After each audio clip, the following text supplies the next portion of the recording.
Julius Caesar. The name echoes through history. He is a legend.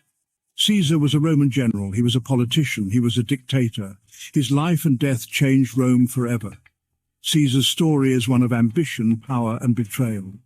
He rose from relative obscurity to become the most powerful man in Rome, but his ambition ultimately led to his downfall. Caesar's life is a fascinating study in leadership. It shows us the rise and fall of power. It also shows the impact one man can have on history. Even today, Caesar's name is synonymous with power and authority. This essay will explore Caesar's life. From his early days to his assassination, we will see how he rose to power. We will also see how he shaped the Roman world. Gaius Julius Caesar was born in Rome in 100 BC. His family was aristocratic, but they were not wealthy or particularly influential. Still, Caesar received a good education.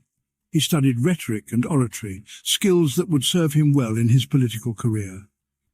Even as a young man, Caesar was ambitious. He also had a strong sense of his own destiny. In his youth, Rome was a republic. This means it was governed by elected officials. Caesar's family had connections to the populares. These were politicians who favored the common people. Caesar aligned himself with the populares early on. This put him at odds with the optimates, the aristocratic faction. The struggle between these two groups would define Roman politics in Caesar's lifetime. Caesar's military career began in earnest in 68 BC. He was elected quaestor, a junior position in the Roman government. This gave him the opportunity to serve in the Roman province of Hispania, modern-day Spain. Caesar proved himself a capable soldier and administrator. He returned to Rome with an enhanced reputation. Caesar's greatest military successes came in Gaul, modern-day France. As governor of Gaul, Caesar embarked on a series of campaigns that lasted for nearly a decade. He conquered the entire region for Rome. Caesar demonstrated brilliant military tactics. He was also a ruthless and ambitious commander. The Gallic Wars made Caesar a hero in Rome. They also made him incredibly wealthy. The spoils of war allowed him to build a vast network of patronage. While Caesar was conquering Gaul, the political situation in Rome was deteriorating. The Roman Republic was plagued by corruption and violence. The two most powerful men in Rome, Pompey the Great and Marcus Licinius Crassus, were locked in a bitter rivalry. Caesar saw an opportunity to advance his own position. He formed an alliance with Pompey and Crassus, known as the First Triumvirate. The First Triumvirate was a marriage of convenience. Each man had something to gain from the alliance. Caesar needed Pompey's support to secure his election as consul, the highest office in the Roman Republic. Pompey wanted Caesar's help in passing laws that would benefit him. Crassus, the wealthiest man in Rome, sought political influence.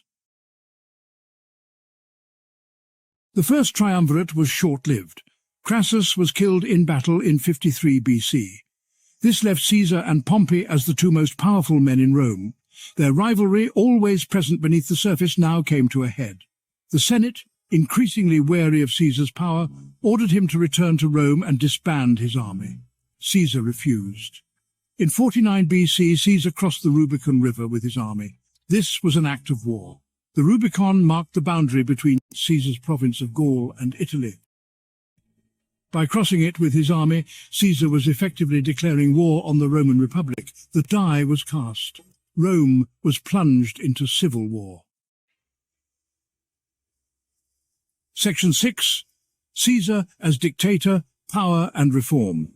The civil war lasted for 4 years. Caesar emerged victorious. He defeated Pompey at the Battle of Pharsalus in 48 BC. Pompey fled to Egypt, where he was assassinated. Caesar pursued his enemies across the Mediterranean, finally defeating the last of Pompey's supporters in 45 BC. Caesar was now the undisputed master of Rome. He was appointed dictator for life.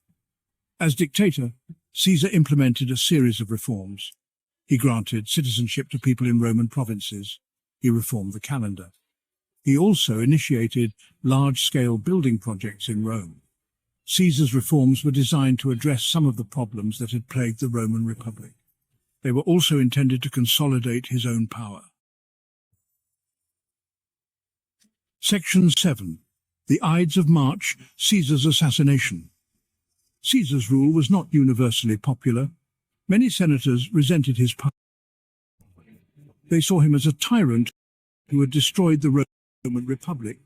A group of senators led by Marcus Junius Brutus and Gaius Cassius formed a conspiracy to assassinate Caesar. On March 15, 44 BC, the Ides of March, Caesar was assassinated in the Roman Senate. He was stabbed 23 times. The assassination of Caesar sent shockwaves through Rome. The conspirators had hoped that their actions would restore the Roman Republic. They were wrong. Caesar's death plunged Rome into a new period of civil war. Section 8. The Aftermath from Republic to Empire. The assassination of Caesar led to a power vacuum in Rome. Various factions vied for control. Caesar's adopted son Octavian emerged as the victor. He defeated Mark Antony and Cleopatra at the Battle of Actium in 31 BC. Octavian became the first Roman emperor, Augustus. The Roman Republic was no more. It was replaced by the Roman Empire, which would last for centuries.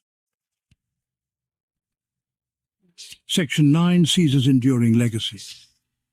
Julius Caesar was a complex and contradictory figure.